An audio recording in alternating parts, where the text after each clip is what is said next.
Bom dia, alunos! Tudo bem com vocês? Espero que sim. Bom, galerinha, vamos aí à aula 9, vetores. Começando o livro de dinâmica, o nosso livro 2. Né? O livro 1 acabou na aula 8. Aulas 1 a 8, livro 1. Livro 2, dinâmica, começando hoje. Bom, pessoal, então se ajeita aí e vamos começar. Bom, turma, antes de começar a falar de vetores propriamente dito, a gente precisa entender a diferença entre uma grandeza escalar e uma grandeza vetorial. Uma grandeza escalar é quando essa grandeza fica perfeitamente definida quando conhecemos seu valor numérico e a correspondente unidade. É o caso, por exemplo, da massa, energia e tempo. Por exemplo, quando você vai subir numa balança medir a sua massa, o que aparece no visor lá, né, da balança lá para você? Exemplo, 70 kg, né, 70 quilogramas. Você não precisa de mais nenhuma outra informação para entender que a massa vale aquilo. Né? Mesma coisa para energia, mesma coisa para tempo. Agora, uma grandeza vetorial é aquela que necessita, além do valor numérico e da unidade, de uma direção e sentido para ser definida. Vamos lá, o que a gente pode considerar aqui como vetorial? Posição, aceleração e força. Vamos lá, exemplo, posição. Digamos que você está indo visitar um amigo, né? Em tempos de pandemia a gente não pode fazer isso, né? Mas vamos lá, ilustra aí na sua cabeça. Ok, aí você e seu amigo combinam da seguinte forma: o seu amigo vira e fala, quando você chegar na padaria do cruzamento, você me liga. Ok, você chega na padaria, né, nesse cruzamento, liga para o seu amigo e ele fala, você está pertinho, a minha casa fica a 100 metros da padaria. Pois bem, aí você está na frente da padaria e você está no cruzamento, ou seja, você tem 4 caminhos, né? Você tem 4 direções para seguir, onde com certeza vai ter um ponto em cada uma dessas direções que está o quê?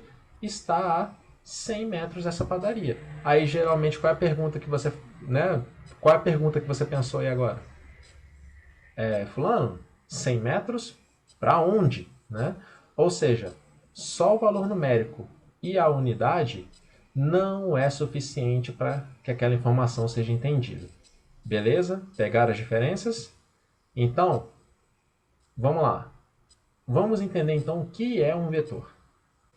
Galerinha, vetor vai ser sempre representado por um segmento de reta, né, uma seta, ok? E essa seta sempre terá uma direção, um sentido e um módulo, né? Pois bem, olha aí a figura que a gente tem, uma representação para você. Eu tenho o vetor velocidade, né? Vamos lá. Qual é a direção desse vetor? A direção é a reta. Ela pode ser o quê? Horizontal, vertical, ou x, y, né? etc. Sentido é para onde essa seta vai apontar, né? Ou seja, pode ser positivo, negativo, da esquerda para a direita, né? E vice-versa, enfim, né? etc. E módulo é o comprimento da seta. Ou seja, o módulo é o valor numérico. E como que a gente representa uma grandeza vetorial? Né? Ou seja, um vetor. Sempre com que o símbolo dessa grandeza, no caso velocidade, representamos por v. Se você coloca uma setinha em cima do vetor v, como está aqui, notação vetor, o v com uma setinha em cima. Ou seja, eu estou falando para você que a velocidade é um vetor. Qualquer grandeza que apareça com uma seta em cima, isso significa o quê? Que essa grandeza é uma grandeza vetorial, beleza? E aí, qual o módulo desse vetor? Qual o módulo dessa grandeza? É essa notação de vetor com barras, né, aplicando o módulo, ou a mesma grandeza, só que sem a seta em cima. Quando eu digo módulo, significa que não me importo com direção e sentido, apenas o valor numérico dele. Pois bem, agora vamos lá. Exemplos de alguns vetores, né? Exemplos, ou seja, vamos lá, vetores que vão aparecer para vocês, assim, a cara com que eles vão aparecer para vocês. Pois bem, vetores iguais são aqueles que têm o quê? Mesma direção, mesmo sentido e mesmo módulo. Pois bem, duas figuras aí que representam exatamente isso, né? Ilustram isso, né? Os vetores A e B, mesma direção, horizontal aqui ó, na figura da esquerda e diagonal na figura da direita, mesmo sentido, esquerda para direita, né? E aqui, né? Diagonal para cima. E mesmo módulo, ou seja, mesmo tamanho. Outro aqui, ó, vetores que têm mesma direção e sentido, porém com módulos diferentes. Opa, tô vendo que eu escrevi errado ali, pessoal. Galera, é diferentes, tá? Como vocês podem ilustrar nas figuras que eu usei, ó, vetores com mesma direção e sentido, porém módulos diferentes, tá? Foi um erro meu ali, peço perdão por isso. Outro que também é muito importante é o chamado vetor oposto, né? Vetores opostos. O que é isso? São vetores que têm mesma direção e módulo, porém o que? Sentidos contrários, tá? Gravem isso aí. Vetores opostos a gente vai usar bastante, né? Vocês vão usar bastante na parte ali de operações. Aí agora, ó, vetores com o mesmo módulo, porém com direções e sentidos diferentes. Olha aí. E outros o que aqui, ó? Vetores totalmente diferentes, ou seja, não são iguais em módulo, nem direção, nem em sentido, tá? Ou seja, os vetores podem aparecer de todos esses jeitos para você na hora dos exercícios, na hora dos problemas. Ok, então na hora dos exercícios, vamos lá. Como que você vai fazer uma adição vetorial?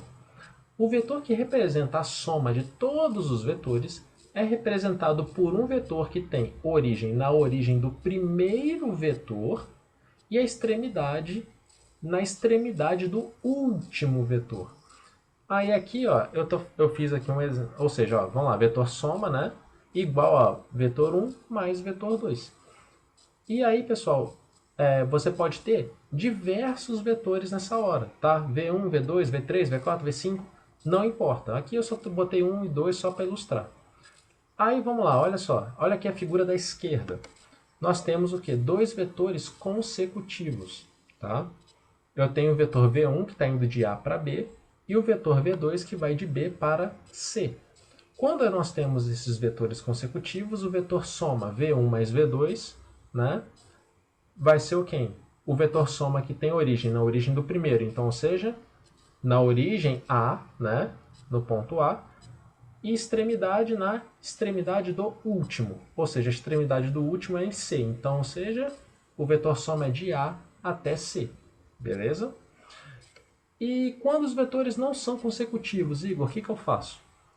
Quando eles não são consecutivos, você pode usar a regra do polígono quando você tem mais de dois vetores, né? E como que funciona a regra do polígono? A regra do polígono funciona da seguinte forma. Você vai pegar esses vetores, né? E vai colocar eles de forma consecutiva, igual como está na figura aqui da esquerda. Agora, e quando você tem dois vetores, apenas dois, você pode usar a regra do paralelogramo. A regra do paralelogramo está ilustrada aqui na direita. Nós temos o vetor V1 na horizontal e o vetor V2 apontando aqui na diagonal. Como que eu faço o vetor soma? Você vai traçar uma reta pontilhada, né? Paralela a V1 na extremidade do V2 e uma reta pontilhada paralela a V2 na extremidade do V1. Onde essas pontilhadas se cruzarem, vai estar o quê? A extremidade do vetor soma.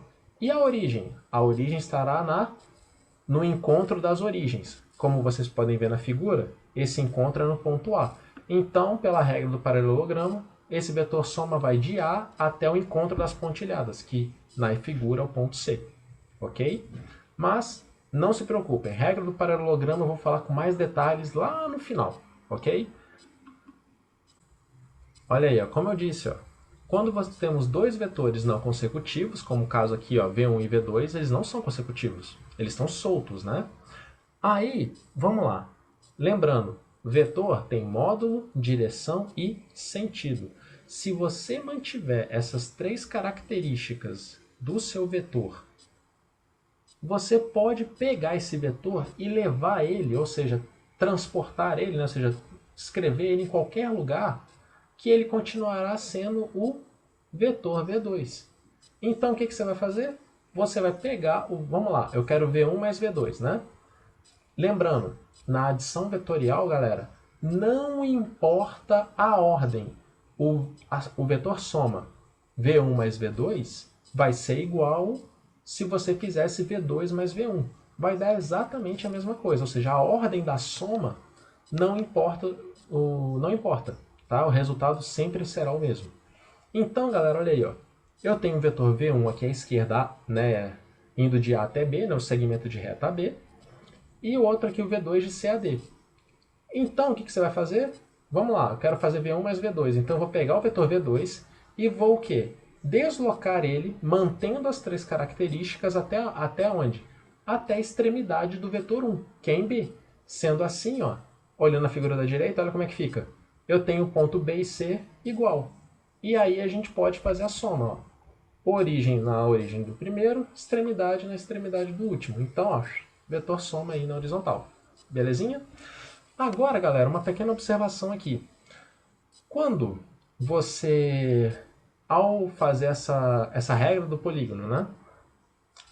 E aí acontece de fazer uma linha fechada, né? Ou seja, a extremidade do último coincide com a origem do primeiro, o vetor soma é chamado de vetor nulo, que é indicado por um zero com a seta em cima. Tá? Logo, né, se o vetor nulo, o módulo é zero. Tá? Ou seja, você não vai ter um segmento de reta, você vai ter um ponto. Beleza? E aqui na direita, ó, se você fizer a adição vetorial de um vetor com o seu vetor oposto, lembra que eu falei do oposto agora há pouco? Então, se você fizer essa soma, o resultado também será o vetor nulo. Ok? Galera, vimos adição, agora subtração vetorial. Galera, diferente da adição, aqui vai importar a ordem que você vai fazer a diferença. Ou seja, o vetor V1 menos V2 não vai ser igual ao vetor V2 menos V1. Beleza? Fiquem ligadinhos com isso. E galera, vamos lá. Como que vai funcionar? Pessoal, nós acabamos de aprender a adição. Como que a adição funciona, não é? Regra do polígono, regra do paralelogramo e tal. E na subtração? Galera, o que a gente vai fazer é o quê? É transformar a subtração em uma soma, né? Só que tipo de soma? Como assim? A soma com o vetor oposto. Então, olha só. Eu quero fazer, ó, o vetor V2 menos V1. Olha aqui a figurinha, ó. Eu tenho o V2 aqui diagonal para cima e o vetor V1 apontando na horizontal, apontando para a direita. Eu quero fazer V2 menos V1. Então, o que eu vou fazer? Eu vou somar o vetor V2 com o oposto de V1. Né? Vetores opostos são o que mesmo? A gente acabou de ver. Hein? Fala para mim. Isso aí. É o vetor que tem o quê?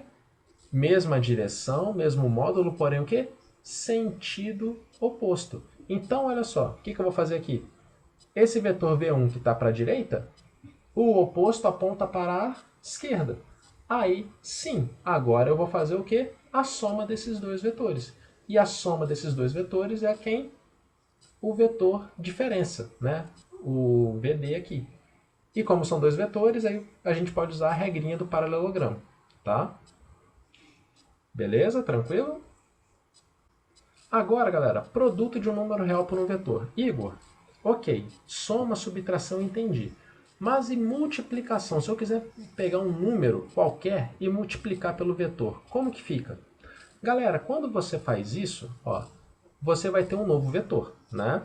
Que eu estou chamando de P. Esse P vai ser igual a quem? Esse N, que é esse número, né? Vezes o vetor original. Como que fica? Vamos lá. O vetor tem três características, né? Vamos analisar então como fica cada uma dessas características com o produto. O módulo desse novo vetor vai ser quem? Nada mais que o produto dos módulos. Ou seja, vamos lá, pula aqui para as duas imagens que nós... Para a primeira imagem que eu tenho aqui, ó. Vamos lá. Eu tenho um vetor 2n, né? Ou seja, eu tenho um vetor aqui cujo módulo é 2n. E eu pego esse vetor e multiplico por 3. Qual será o módulo dele? O produto dos módulos. Então, ou seja, é 2n vezes 3. Isso vai dar 6n. Beleza? Aí, vamos lá, direção. A direção vai ser a mesma. Ou seja, se o seu vetor está na horizontal, se o seu vetor está na vertical, não importa, a direção sempre será a mesma, tá? Isso não será alterado, tá? E detalhe, mesmo se n for positivo ou negativo. Se n for zero, aí já é outra coisa que eu já vou explicar, mas tanto faz n positivo ou negativo, a direção permanece a mesma. Sentido. Opa, aqui nós já temos uma pequena diferença. Porque se o número que você está multiplicando for positivo, ou seja, maior que zero, o sentido é o mesmo do vetor original. Ou seja, desculpa, antes, vamos lá. E se o seu número for negativo, o sentido é contrário ao do vetor original. Vamos lá, volta agora para a imagem aqui. Ó. Lembra que eu falei produto do módulo? Olha lá. 2n vezes 3, 6n. 3 é positivo? Vamos lá. O vetor 2n, direção horizontal. O vetor produto, horizontal também. Isso não vai ser alterado. O 3 é positivo, então o sentido é o mesmo do vetor original, que é o 2n, ou seja, da esquerda para a direita. Mantém, então seu novo vetor é o vetor 6n, direção horizontal, apontando para a direita. Agora, se você multiplica por um número negativo, ou seja, o vetor 2n, agora multiplicado por menos 2. Vamos lá, produto dos módulos. Então, o seu vetor é 2n vezes menos 2, isso vai dar menos 4. Vamos lá, direção. O vetor era horizontal, continua horizontal, isso não importa. O sinal do número n não interfere na direção, interfere no sentido. Então, se o meu vetor original está apontando da esquerda para a direita, vezes menos 2, então o novo sentido é da direita para a esquerda. Ok? Então, o vetor 2n vezes menos 2 vira o vetor o quê? Menos 4n. E, vamos lá. E, Igor, o que acontece se o n for zero? Ou seja, você pega um vetor e multiplica por zero. Você vai ter o vetor nulo. Né? Zero vezes qualquer coisa é sempre zero. Né? Então, é o seu vetor nulo. Ok? Aí, galerinha, decomposição de vetores. Opa, a gente já viu isso lá na aula de lançamentos, não foi? Pois bem. Galerinha, vamos lá. O que significa decomposição? De novo, pode ser resumida como a divisão de um vetor em dois vetores perpendiculares entre si, né? E esses vetores perpendiculares recebem o nome de componentes, tá? Por que a gente faz isso, Igor? De novo, né? Lembra da aula de lançamentos? Porque na hora da gente estudar movimento horizontal e vertical, a gente não pode pegar, né, o vetor, os valores que estão na diagonal, né? Porque não cabe, né? Então a gente tem que trabalhar com as componentes, ou seja, a gente tem que decompor esse vetor para usar as componentes na hora do cálculo. Então o que acontece? Olha aqui, ó, eu tenho meu vetor v em azul, ele está na diagonal. Eu quero decompor na componente x, ou seja, horizontal, e na componente y na vertical. Então a gente vai ter quem? Um vetor vx no eixo x e um vetor vy, né, no eixo y. E aí, vamos lá, se você ver, ó, nós fechamos um triângulo retângulo. Né? Lembrando que como eu posso transportar os vetores para qualquer lugar do espaço, mantendo as três características, eu consigo fechar um triângulo. Né? E graças a isso, usando trigonometria, eu consigo calcular o valor das componentes. Aí, galerinha, olha só. Quando nós temos esses dois vetores assim, ó, Vx e Vy, vetores ortogonais, olha só, o vetor original, o vetor V, que está aqui na diagonal, é a hipotenusa desse triângulo. Então, galerinha, esse caso aqui é um caso particular. Quando você tem vetores ortogonais entre si,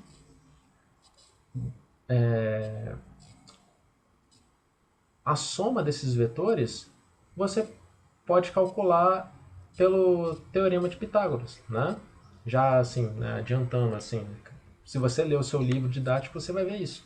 Quando você tem dois vetores ortogonais ou perpendiculares, o módulo do vetor que é a hipotenusa desse triângulo é dado pelo teorema de Pitágoras. Mas aqui, vamos lá.